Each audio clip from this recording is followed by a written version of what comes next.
مرحب يا هلال، أهلا أهلا كيف الحال؟ قد غبت وإليك اشتقنا، وانتهى بعدك صار وصال. نعطي صبرا نأخذ أجرا، والله يرانا ويسمعنا. نغفر زلا نوصل أهلا، لأن رمضان يجمعنا.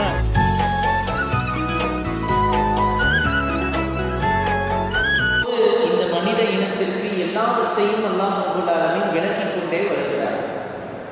வாழக்கூடிய மனிதன் இவனுடைய வாழ்க்கையில சில நேரங்களிலே அவைகளை புரிகிறான், சில நேரங்களிலே புரியாமல் சென்று விடுகிறான்.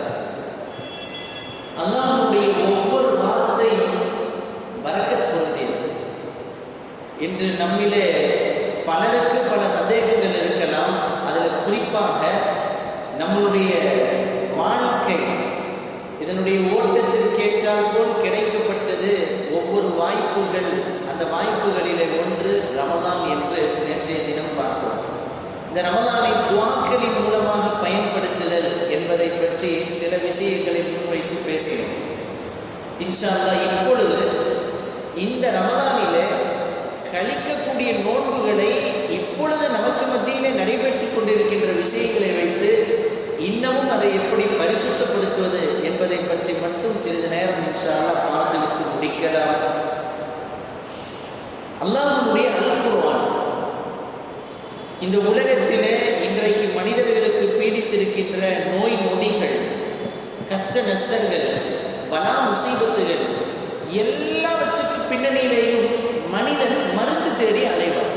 ஒரு நோய் என்று சொன்னால் அந்த நோய் நிவாரணம் அடைவதற்கு மருந்து எங்கே என்று தேடி செல்வான்.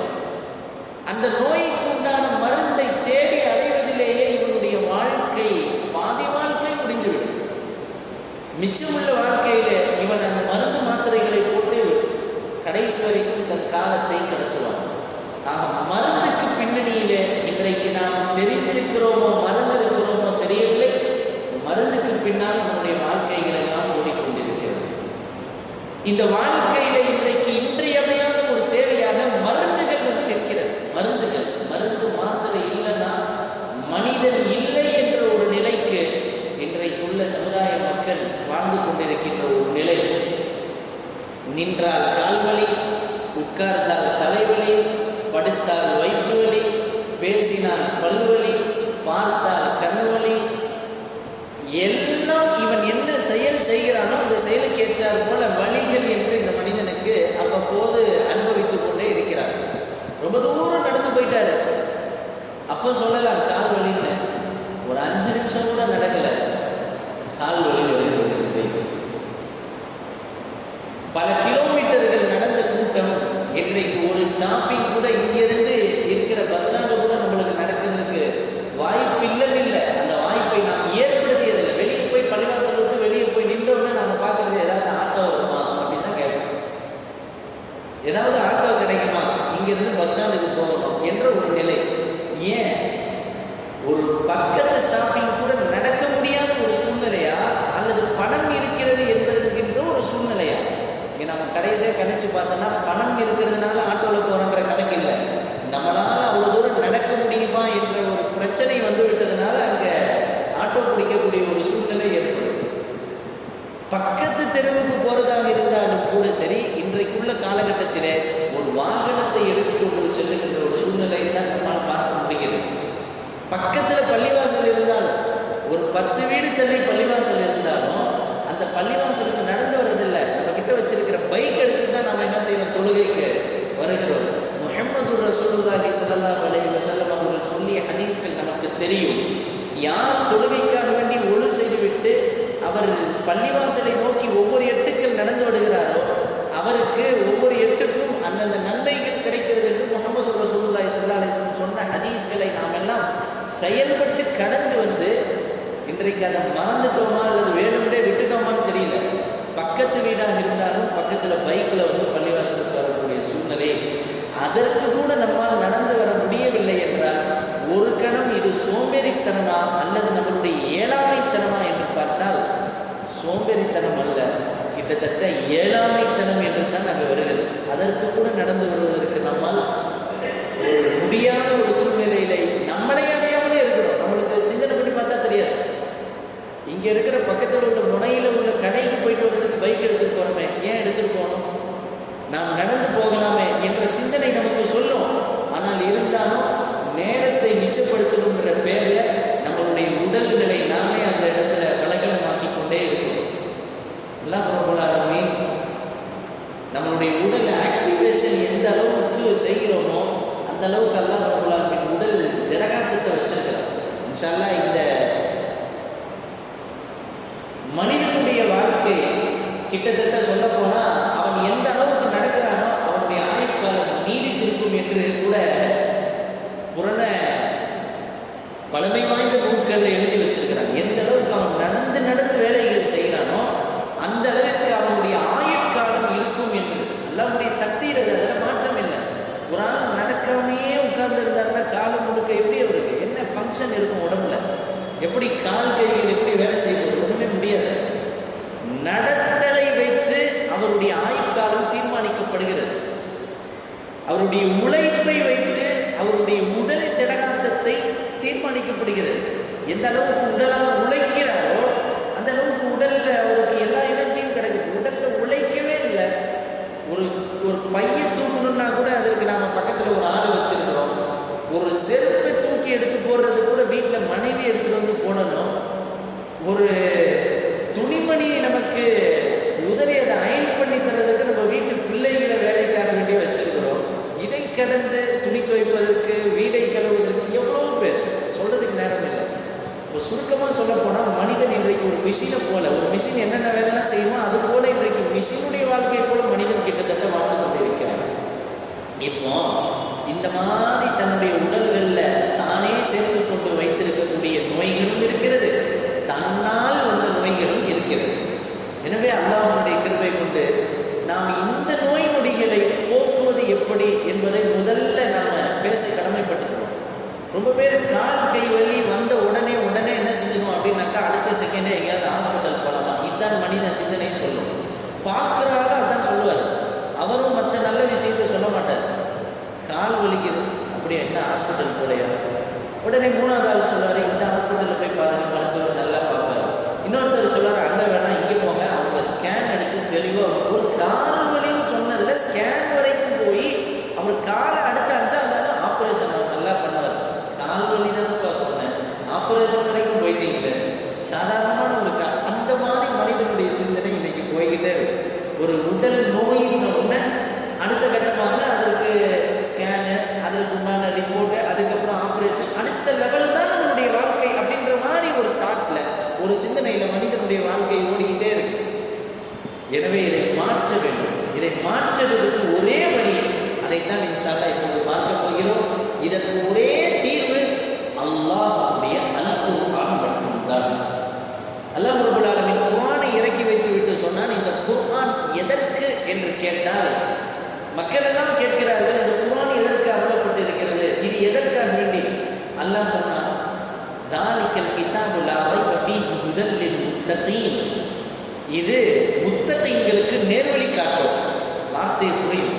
குர்ஆன் தாலிகல் கிதாப், இந்த வேதம் லா ரைப ஃபீ, இதுல எந்த ஒரு சந்தேகமும் இல்லை, ஹுதல் லில் முத்தகீன், இறையச்சம் உள்ளவர்களுக்கு நேர்வழி காட்டும் அப்படின்னு அல்லாஹ் முடிச்சுட்டான். இங்க முத்தகீனுக்கு நேர்வழி காட்டும் என்று சொல்லக்கூடிய அல்லாஹ் அதே குர்ஆனை நாம் எதற்கு இறக்கி வைக்கிறோம் என்று சொல்லுகின்ற 2வது ஆயத்துல ஷிஃபாஉல் லின்னாஸ், மக்களுக்கு நோய் நிவாரணியாக இந்த குர்ஆனை இறக்கி வைத்திருக்கிறோம் என்றார். சுப்ஹானல்லாஹ். இங்க வார்த்தை பிரயோகத்தை பார்க்கணும். முத்தகீன்களுக்கு நேர்வழி, மக்களுக்கு நிவாரணி. புரிஞ்சுச்சா? அதாவது யார் அல்லாஹ்வை நம்பிக்கை கொண்டு ரசூலை ஏற்றுக்கொண்டு இஸ்லாத்தினுடைய பாதையில் நடக்கணும்னு நினைக்கிறாங்களோ அவங்களுக்கு பேர் முத்தகீன். தொழுகை நிலைநாட்டணும், ஜகாத்து கொடுக்கணும், ஹஜ்ஜு செய்யணும், என் அல்லாஹ் என்ன சொன்னானோ அதை நான் செய்யணும் அப்படின்னு நினைச்சுக்கிட்டு வாழ்றாரு, இவருக்கு பேர் தான் முத்தகீன். அதாவது இறைவனுக்கு கட்டுப்படக்கூடியவர், இறைவனை அஞ்சுபவர்னு அர்த்தம். எத்தனையோ பேரை நீங்க பார்க்கலாம், அல்லாஹ்வெல்லாம் நான் ஏற்றுக்க முடியாதுங்க, ஆனால் எதை என்னால் மார்க்க எனக்கு பிடிச்சிருக்குது, ஆனால் நான் களிமா சொல்லி முஸ்லீம்லாம் ஆக மாட்டேன். இதுக்கு பேர் முத்தகி கிடையாது. முத்தகி என்ற கேட்டகரிக்குள்ளே உள்ள வரணும்னா அவர் அல்லாஹ்வை, ரசூலை, கண்ணுக்கு தெரியாத அந்த இறைவனை, அல்லாஹ்வை உள்ளத்தால் நினைக்கணும். நினைச்சு அவன் என்ன கட்டளை இட்டானோ அந்த கட்டளைகளை அவன் உள்ளத்தால் எடுத்து அமல் செய்யணும். இறைவனை கண்ணால் தான் பார்த்தால் நான் இபாதத் செய்வேன் இருக்கிற கூட்டம் இன்னைக்கு நம்மள இருக்கிறாங்க. இதுதான் என்னுடைய இறைவன், ஏன்னா இதுதான் என்னுடைய சிலை. அவனுடைய பெயரில் எது வேணாலும் சொல்லலாம்.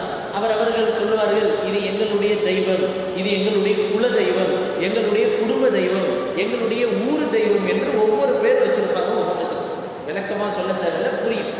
அப்போ இந்த மக்கள் ஒரு சிலையை ஒரு இறைவனாக ஏற்றுக்கொண்டு, அந்த மக்கள் அந்த ஒரு சிலை இறைவனாக ஏற்றுக்கொண்டு வாழக்கூடிய மக்கள் எப்போ இதெல்லாம் ஒன்றும் இல்லை, உருவமே இல்லாத அவன் தான் என்னுடைய உண்மையான இறைவன் உள்ளத்தில் ஏற்றுக்கிட்டு, உன்னதமான முஹம்மது ரசூலுல்லாஹி ஸல்லல்லாஹு அலைஹி வஸல்லம் தான் எங்களுடைய ஈருலக தலைவர்னு சொல்லி எடுத்துக்கிட்டு அல்லாஹ்வுடைய குர்ஆனையும் நபியினுடைய சுன்னத்தையும் பின்பற்றி அவங்க என்ன சொன்னாங்களோ அதை பின்பற்றி வாழ்றவருக்கு பேர் முத்தகி. அவ்வளோதான்.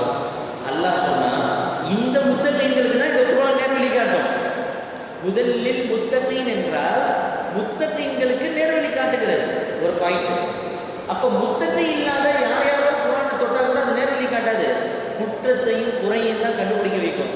10 நாளைக்கு முன்னால் உச்சநீதிமன்றத்தில் வழக்கு போட்டு கடைசியாக அதெல்லாம் நம்ம தலையிட முடியாது. அவங்க வேலையை பார்த்துட்டு நீ போ, அவன் மத வழிபாட்டு சம்மந்தப்பட்டது, அவங்களுடைய உள்ளம் சம்மந்தப்பட்டதுன்னு சொல்லி ஒரு 10 நாளைக்குள்ளே நடந்த ஒரு கேஸில் 5 நாளைக்கு முன்னால் உச்சநீதிமன்றம் ஒரு தீர்ப்பு கொடுத்து குர்ஆனிலிருந்து 24 ஆயத்தை தூக்கணும்னு சொல்லி சில அறிவு மேதாவிகள், சொல்லப்போனால் மூதேவிகள் என்னென்னே புரியாமல் 24 ஆயத்தை தூக்கணும்னு சொல்லி கேஸ் போட்டு கடைசியாக அங்கே இருக்கக்கூடிய வழக்கறிஞர்கள் ஏதோ அறிவாளியாக அல்லாவுடைய கிருபை கொண்டு ஒரு தீர்ப்பு கொடுத்து அதில் எல்லாம் தலையிட முடியாத அவங்க வேலையை பார்த்துட்டு போங்க அப்படின்னு சொல்லி ஒரு கூட்டத்தை சேர்ந்தவர்கள் கேஸ் போட்டதை அந்த மனு தள்ளுபடி செய்து அந்த தள்ளி வைப்பு செய்தார்கள் என்று சொன்னால், இப்போ இந்த மாதிரி ஆளுக்குன்னா இது நேர்வழி காட்டாது, குறையத்தான் காமிக்கும். அதுக்கு தான் அல்லாஹ் சொன்னால் முதலில் முத்தகீன், முத்தகீன்களுக்கு இந்த குர்ஆன் நேர்வழி காட்டும். முத்தகீன் இல்லாமல் இந்த குர்ஆன்ல என்ன இருக்குது, இதில் குறை இருக்குதான்னு பார்க்குற ஆளுக்கு இது நேர்வழி காட்டாது. அல்லாஹ்வுடைய ஆயத்துகள், சில ஆயத்துகள் அந்தந்த நேரத்தில் இறக்கப்பட்டது. போர்க்களங்கள் சம்பந்தப்பட்ட நேரத்தில் அப்போ இறக்கப்பட்டுச்சு. அவர்கள் உங்களை தாக்குகிறார்கள், எனவே நீங்களே அவர்களை தாக்குங்கள். அப்போ ஏற்பட்ட அந்த நிலவரத்திற்காக வேண்டி அல்லாஹ் சொல்லிய வசனம் அது. அப்போ உள்ளதை கொண்டு வந்து அல்லாஹ் இந்த மாதிரி வன்முறையை தூண்டுகிறான் என்று சொல்லி இந்த ஆயத்தை நீக்கணும்னா இதை எங்கே போய் நாம் முட்டிக்கிறதுனே தெரியும். அன்னைக்கு சொல்லப்பட்ட விஷயத்தை கொண்டு வந்து இன்னைக்குள்ளதை சொன்னது போல சொல்கிறாங்கன்னா எங்கே போய் சொல்றதுன்னு தெரியும். ஆக இங்கே சொல்ல வர்றது அல்லாஹ்வுடைய கிருபையை கொண்டு முத்தகீன்களுக்கு இந்த குர்ஆன் நேர்வழி காட்டுகிறது. அப்போ உலகத்தில் உள்ள யார் குர்ஆனை தொட்டாலும் உடனே நேர்வழி கிடைச்சிருக்கிறது கிடையாது. யார் உள்ளத்தில் உண்மையாக அல்லாஹ் ரசூலை ஏற்றுக்கிட்டு அகப்பார்வையோடு அல் குர்ஆனை பார்க்குறாங்களோ அவங்களுக்கு அது நேர்வழி காட்டுங்கிறது ஃபர்ஸ்ட் விஷயம். இப்போ நான் 2வது பாயிண்ட் தான் நம்மளுக்கு இப்போ பேசிக்கிட்டு வந்ததில் சொல்ல வருகிறேன். 2வது விஷயத்துல தான் அல்லாஹ் சொன்னால் இந்த முத்தகீன்களுக்கு நேர்வழி காட்டும் என்று சொல்லி அல்லாஹ் பொதுவாக ஒன்று சொல்லிட்டான், ஷிஃபாஉல் லின்னாஸ், மக்களுக்கு நோய் நிவாரணி. எதை?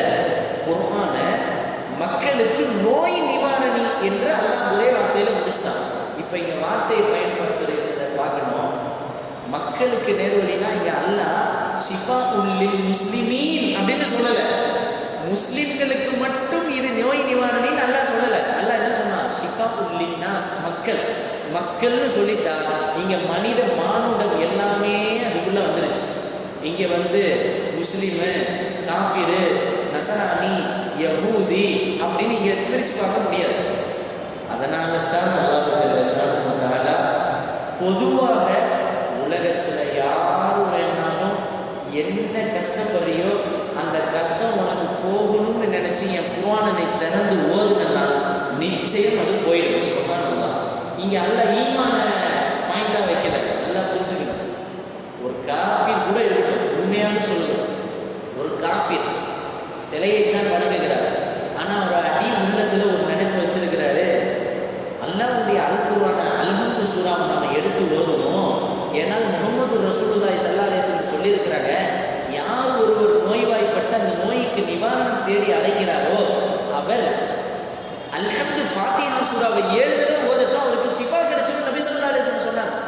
இந்த ஹதீஸை முஸ்லீம் செய்கிறது ஒரு பக்கம் இருக்கட்டும், ஒரு காஃபிர் நபிகள் நாயகம் இப்படி சொல்லியிருக்கிறாங்க, அதனால் அந்த அல்ஹம்து சூராவை நாம் எடுத்து ஒரு 7 தடவை நம்ம ஓதி தண்ணீரில் ஊதி குடிப்போம், நம்ம மேலே ஊதி விட்டுக்கிறோம்னு சொல்லி அல்ஹம்து சூராவை குர்ஆனை பார்த்தோ அல்லது தர்ஜுமா குர்ஆனை பார்த்தோ அல்ஹம்துலில்லாஹி ரப்பில் ஆலமீன் அர் ரஹ்மானிர் ரஹீம் மாலிகி யௌமித்தீன் அப்படின்னு அல்ஹம்து சூரா ஓதி முடிச்சு அவர் அந்த நியத்து பிரகாரம் தண்ணீரில் ஓதி குடிச்சார்னா அவர் காஃபிராக இருந்தாலும் சரி நிச்சயமா அவருக்கும் ஷிஃபா. சுப்ஹானல்லாஹ். இதுதான் அல்லாஹ்வுடைய குர்ஆன். இதுக்கு தான் அல்லாஹ் இங்க சொன்னா ஷிஃபா லின்னாஸ், மக்களுக்கு நோய் நிவாரணம் தான். அங்க முஸ்லிம்களுக்கு அல்லாஹ் சொல்லல. காஃபிரா இருந்தாலும் சரி, யஹூதியா இருந்தாலும் சரி, நசராவாக இருந்தாலும் சரி, அவரும் நம்பிக்கை வைத்து குர்ஆனுடைய வசனங்களை ஓதி தன் மீது ஊதிக்கொண்டால் நிச்சயம் அவருக்கும் ஷிஃபா கிடைக்கும் என்பதில் எந்த ஒரு சந்தேகமும் இல்லை. அதனால தான் நான் சொல்ல வந்தேன், குர்ஆன் முத்தகீன்களுக்கு நேர்வழி காட்டுகிறது, அதே குர்ஆன் மக்கள் அனைவருக்கும் நிவாரணத்தை வழங்குகிறது. நீங்க முஸ்லிம் காஃபிர்ங்கிற பாகுபாடு இல்லாமல் எல்லாருக்கும் நிவாரணம். இதனால தான் நீங்க தமிழகம் மட்டுமல்ல முழு துனியாவையும் தேடி பாருங்க, ஒவ்வொரு பள்ளிவாசலுக்கு வெளியிலேயும் ஃபஜர் தொழுகைக்கு பின்னாலேயும் குறிப்பாக மக்ரிப் தொழுகைக்கு பின்னாலேயும் யார் நிற்கிறா பள்ளிக்கு வெளியே?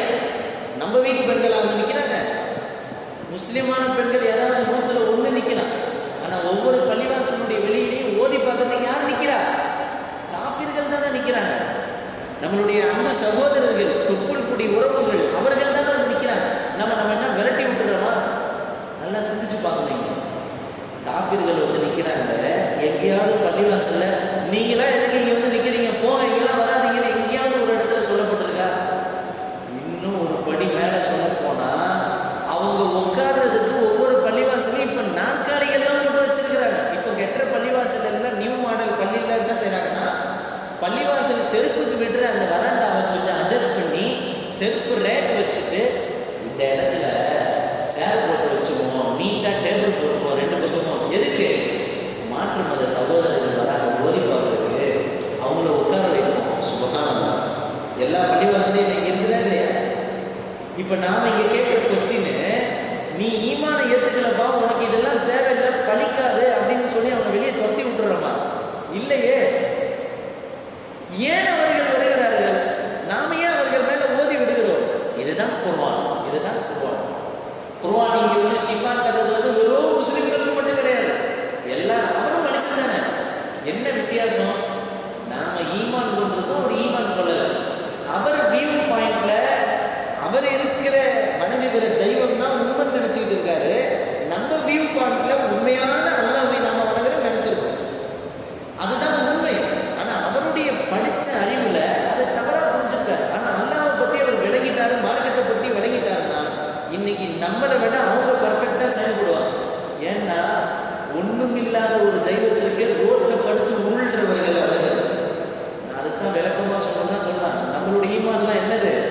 வந்து ஃபேனு கீழே நின்று தொழுகிறோம், ஏசி போட்டு நின்று தொழுகிறோம், சட்டையில் அயன் கூட கிடையாம வேறு வராமல் நம்ம தொழுகிறோம். முடியுமா இல்லையா? ஆனால் அவங்க என்ன அப்படியே செய்யறாங்க? அவங்களுடைய ஈமான பாருங்க. அவர்கள் வச்சிருக்கிற ஈமான் தவறு தான். ஆனால் அந்த நம்பிக்கை எப்படி வச்சிருக்காங்க? என்ன செய்யறாங்க? ஏசியில் நின்றாங்க வணங்குறாங்க அவங்க இல்லையே.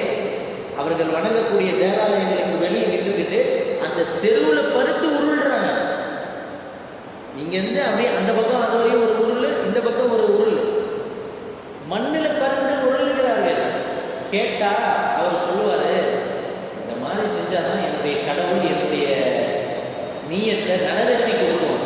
இப்போ நான் சொல்ல வர்றது, இங்கே அந்த கடவுள் செய்தா இல்லையா, இவர் உண்மையான மார்க்கத்தில் இருக்கிறா, இது தவிர அந்த நம்பிக்கையை பாருங்க. எந்த அளவுக்கு அவனுக்கு அந்த தெய்வத்தின் மேலே நம்பிக்கை இருந்துச்சுன்னா மண்ணில் மட்டும் உருளுவான். இன்னும் சொல்ல போனால் ஒரு படி மேலே சாப்பாடை கீழே தரையில் போட்டு சாப்பிட்றாங்க. சாப்பிடுவாங்களா இல்லையா? மாற்று மத சகோதரர் குறை சொல்றது இல்லை. இங்கே நினச்சி பார்க்கணும், கீழே மண்ணில் அள்ளி போட்டு மண்ணோட செஞ்சு சாப்பிட்றாங்க. எதுக்குப்பா இப்படி சாப்பிட்றது கேட்டால் சொல்லுவாங்க, இந்த மாதிரி சாப்பிட்டாலாவது என்னுடைய தெய்வம் என்னை பார்த்துக்கிட்டு உதவி செய்யாதா? இப்போ நாம் புரியுது. அவன் அந்த சிலையின் மீது வைத்திருக்கிற அந்த நம்பிக்கை, அந்த ஈமானம் பாருங்க எந்த அளவுக்கு ஆழமா இருக்கு. அதுதான் இங்க பாயிண்ட். அவன் கொண்டிருக்கிற கொள்கை தவறு, ஆனால் அந்த ஈமான் எவ்வளவு ஆழமா. இதைத்தான் வரலாற்று ஆராய்ச்சியாளர்கள் எப்படி எழுதுறாங்க, ஒரு கால் அந்த காஃபிரான மனிதர் இஸ்லாத்தை ஏற்றுக்கிட்டு உண்மையான இஸ்லாத்துக்குள்ள வந்துட்டாருன்னா இன்னைக்கு என்னையும் உங்களையும் விட பயங்கரமா அவங்க விவாதம் செய்வாங்க. ஏன்னா ஒண்ணுமில்லாத சிலைக்கு படுத்து உருண்டு மண்ணில் சாப்பாடு போட்டு சாப்பிட்ற ஆளு உண்மையான மார்க்கத்தை தெரிஞ்சுட்டா என்ன ஆயிடும்? காலம் முழுக்க விட்டுட்டு போயிடுவாரா? இல்லை. சுபஹானல்லாஹ். எனவே நம்மளுடைய ஈமான்லாம் உண்மையாக இன்னைக்கு சொல்ல போனால் நாம் என்ன படுத்து உருள்றோமா பள்ளிவாசல? பள்ளியில் உள்ள வந்தோம்னா ஒவ்வொரு தொலைக்கு பின்னாலே 5 தடவை சாப்பிட உருள்னு நம்மளுக்கு ஏதாவது இருக்கா? அல்லது மண்ணில் சாப்பாடு போட்டு இல்லை. ரொம்ப ஏசிக்கு கீழே நின்று சந்தோஷமா நின்று தொழுதுட்டு ஒரு வேர்வை கூட வராமல் இன்னைக்கு ஜம்முன்னு நம்ம தொழுதுட்டு போயிடுறோம். அல்லாஹ் அப்படி வச்சிருக்கா. அதே போல கண்டமேனிக்கு வணங்கணுன்ற ஒரு கட்டளையும் நம்ம கிட்ட கிடையாது. கண்டமேனிக்குன்னா எப்படி ஒரு இவர்கள் செய்வது போல ஒரு அனாச்சாரமாக வணங்கணும்னு இல்லை. அழகிய முறையில் அல்லாஹ் நமக்கு தொழுகையை கொடுத்துருக்காங்க. அழகிய முறையில் உட்கார்ந்து குர்ஆன் ஓதுறதை கொடுத்துருக்காங்க. அழகிய முறையில் தஸ்பீஹ் செய்யறது கொடுத்துருக்காங்க. ஆக நான் இங்கே சொல்ல வந்தது, நம்மளுடைய ஈமான் அல்ஹம்துலில்லாஹ் அந்த ஈமானை கொண்டு தொழுகிறோம். ஆனால் அந்த காஃபிர் அவர் வைத்திருக்கிற ஈமான்ல எந்த அளவுக்கு பலமாக இருக்கிறார் என்பதை பார்க்கணும். இப்போ இப்படிப்பட்ட ஒரு காஃபிர் பள்ளிவாசலுக்கு வெளியில வந்து ஓதி பார்க்கறதுக்கு நிற்கிறாருன்னா அப்போ இந்த குர்ஆன் செய்யக்கூடிய அற்புதத்தை பார்க்கணும். இதைத்தான் நான் பாயிண்டா சொல்ல வரேன். அவ்வளோ வணங்குறார் தெய்வத்துக்கிட்ட, படுத்து உருளுகிறார், எல்லாம் செஞ்சார். ஆனால் அவருக்கு கடைசியாக தெரியுது இதெல்லாம் கருத்துறைங்கிற மாதிரி தெரியுது. ஏதோ இந்த பாயிங்க பள்ளிவாசலில் ஓதி ஊதுறாங்க தொழுதுக்கு போகும்போது, அது என்னமோ நல்லா இருக்குது. நாம் அங்கே போய் நிற்போம். நீ எங்கே வந்து நிற்கிறாங்க? பள்ளிவாசலுக்கு வெளியே வந்து நிற்கிறாங்க. சுபஹானல்லாஹ். ஒவ்வொரு பள்ளிவாசல்களோடு நீங்கள் பாருங்க, நம்ம உள்ள வர்றது கூட இடம் இல்லை. நான் கொஞ்சம் தள்ளுங்கம்மா, வழி விடுங்கம்மான்னு என்ன செய்யறாரு? பாய் சொல்லிட்டு உள்ள வர.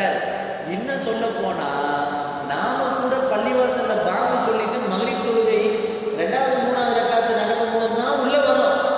ஆனா அந்த மற்றவர்கள் அவங்க எப்போ வந்துடுறாங்க ஓதி பார்க்கறதுக்கு? பாங்கு சொல்றதுக்கு 1/2 மணி நேரத்துக்கு முன்னாடி வந்து நிற்கிறாங்க. நடக்குதா இல்லையா? 6:30 மணிக்கு தான் நம்மளுக்கு பாங்கு. ஆனா அவங்க 5:30 மணிக்கே வந்துடுறாங்க. வீட்டில இருந்து புறப்பட்டு அந்த குழந்தைகளுக்கு நல்ல துணிமலை மாத்திக்கிட்டு அப்படியே வந்துடுறது இல்லை. இங்க நல்ல பாயிண்ட் விவரிச்சு பார்த்தீங்கன்னா உங்களுக்கு புரியும். நாமளாவது அழுகு துணியோட தொழு வருவோம். அவங்க என்ன தெரியுமா நினைப்பாங்க?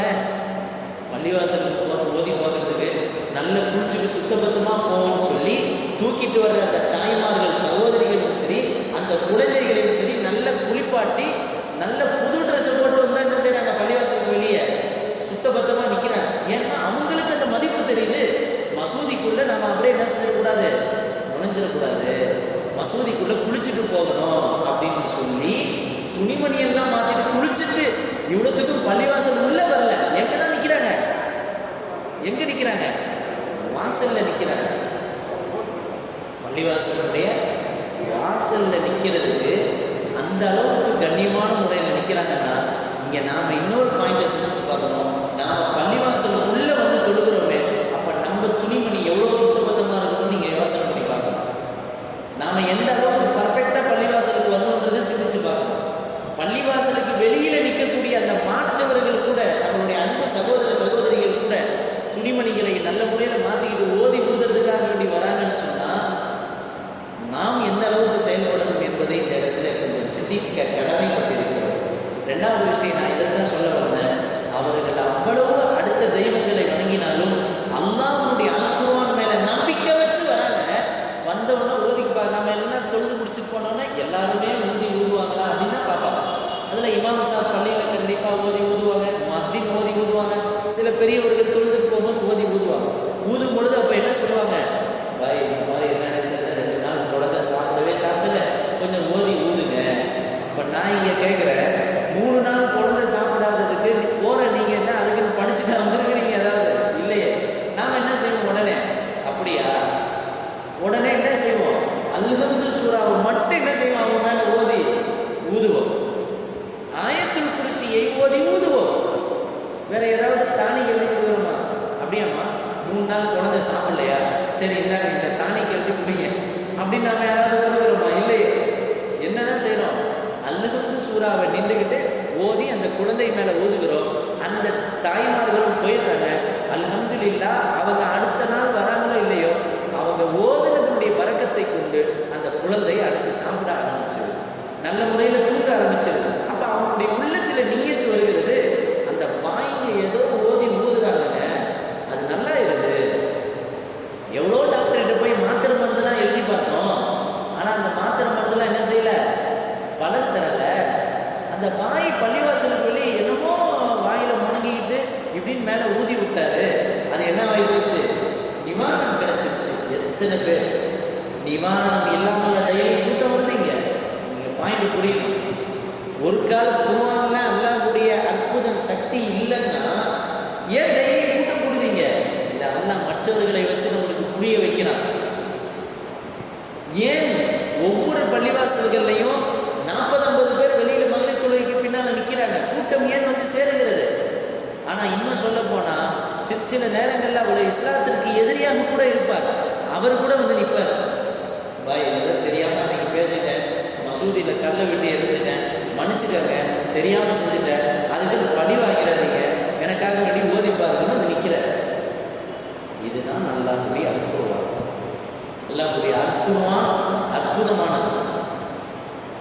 மாற்றவர்களுக்கும் கூட அல்லாஹ் ரப்பல் ஆலமீன் மாற்றத்தை கொடுத்து பள்ளிவாசலுக்கு வெளியிலே வந்து அவர்கள் ஓதிவிட்டு செல்லுகிறார்கள் என்றால், இங்கே நான் சொல்ல வர்றது யார் யாருக்கோ அல்லாஹ் ஷிஃபா தருகிறாங்க. சொல்ல போனால் ஈமான் இல்லாத அவர்களுக்கு ஷிஃபாவை தருகிறானே அல்லாஹ், நமக்கு தரமாட்டானா? நாம் ஈமான் கொண்டு இருக்கிறோமே, நமக்கு அல்லாஹ் ஷிஃபாவை தரமாட்டானா? இதனால தான் நான் ஆரம்பத்திலிருந்து சொன்னேன், இன்னைக்கு கை காலி வலி வந்தோன்னே நம்ம எங்கே ஓடிடுறோம், நேராக ஹாஸ்பிட்டலுக்கு ஓடிடுறோம். எங்கேயும் முதல்ல போத ஃபர்ஸ்ட் ஆட் என்ன தெரியுமா? முதல் உதவி அல் குர்ஆனில் இருக்கின்ற அல்ஹம்து சூராவை ஒரு 11 தடவை இஹ்லாஸான முறையில் உட்கார்ந்து நாம் ஓதி எந்த இடத்துல வலி எடுக்குதோ அந்த இடத்துல நம்ம தடை விட்டால் நிச்சயம் அந்த வலி காணாமல் போயிடும். இதில் மாற்றமே இல்லை. இந்த எண்ணெயை வாங்கி தடவும் உங்களுக்கு நிவாரணம் கிடைக்குதுன்னு சொல்றாங்க, இந்த ஆயில்மெண்ட் போடவே உங்களுடைய வலி பறந்து போயிடும்னு சொல்றாங்க. அதிலெல்லாம் நம்பிக்கை வச்சு நம்ம தடவுறோம்.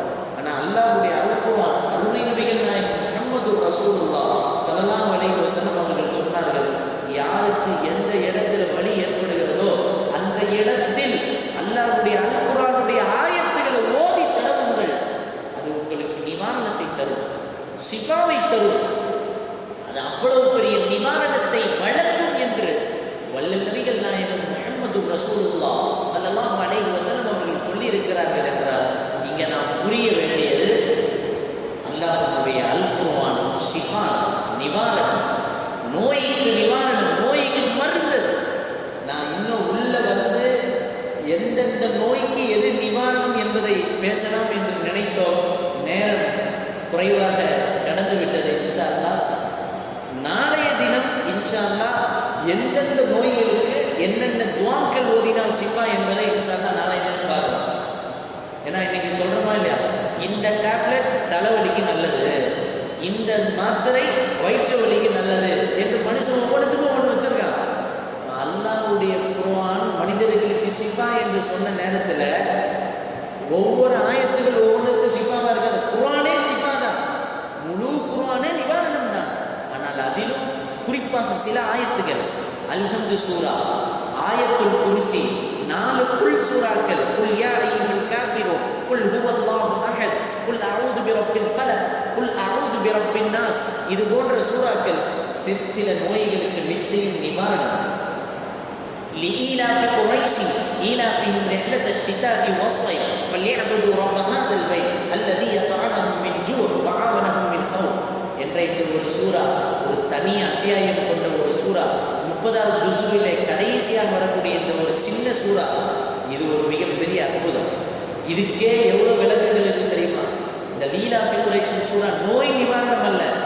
முஃபஸ்ஸிரீன்கள் எழுதுகிறார்கள், பயணத்தில் போய் நீங்கள் நின்றுக்கிட்டு பஸ்ஸை எதிர்பார்த்து நிற்கிறீங்க, பஸ்ஸே உங்களுக்கு கிடைக்கலன்னா நீங்கள் பயப்படாதீங்க, ஒரு 11 தடவை லீலாஃபி குரைஷ் சூரா ஓதுங்க, உங்களை தேடி வாகனம் வரும். அது பஸ் இல்லை, ஃப்ளைட்டு கூட வரும் இன்ஷா அல்லாஹ். போய் நிற்கிறாரு, வாகனமே இல்லை, அந்த பஸ்ஸு போயிடுச்சு, இந்த பஸ்ஸு போயிடுச்சு, எல்லாம் சொல்லிட்டாங்க. ஒன்றும் தேவையில்லை, பயப்பட தேவையில்லை. லீலாஃபி குரைஷின் சூறாவை இஹ்லாஸான முறையில் 11 தடவை அவர் ஓதினார் என்று சொன்னால் அவரை தேடி ஒரு வாகனம் நிச்சயமாக வரும். நடு நைட்டில் நிற்கிறாரு, பயந்துகிட்டு இருக்கார்.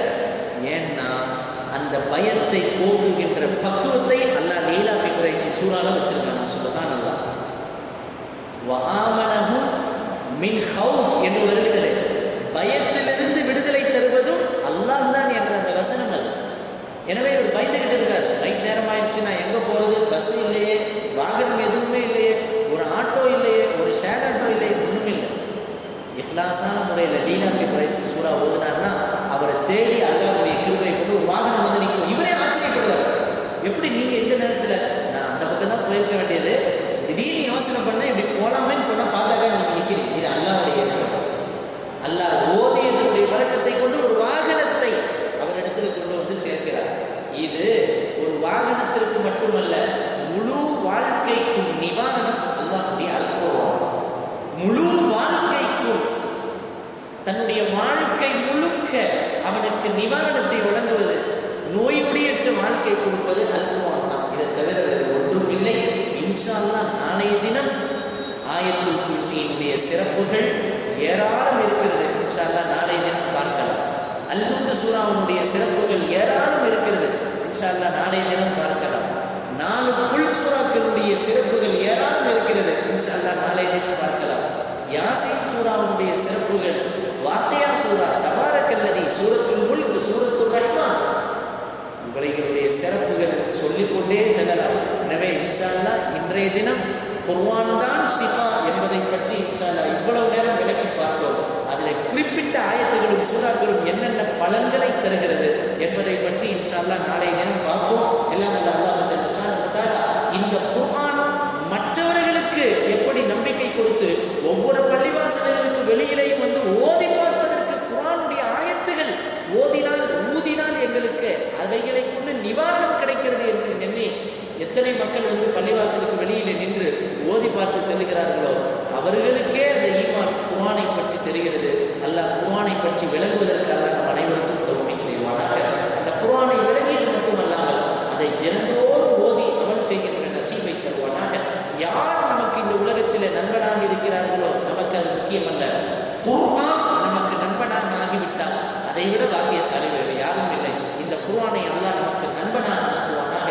நம்மளுடைய பயண நேரங்கள், ஓய்வு நேரங்கள், நம்மளுடைய வீட்டிலே ஓய்வு எடுக்கின்ற நேரங்கள், பள்ளிவாசலில் வந்து உட்கார்ந்துகின்ற நேரங்கள், எல்லா நேரத்திலும் நம்மளுடைய நண்பனாக குர்ஆனை ஆக்கிக்கொண்டு அந்த குர்ஆனை ஓதுகின்ற நசீபை தருவானாக.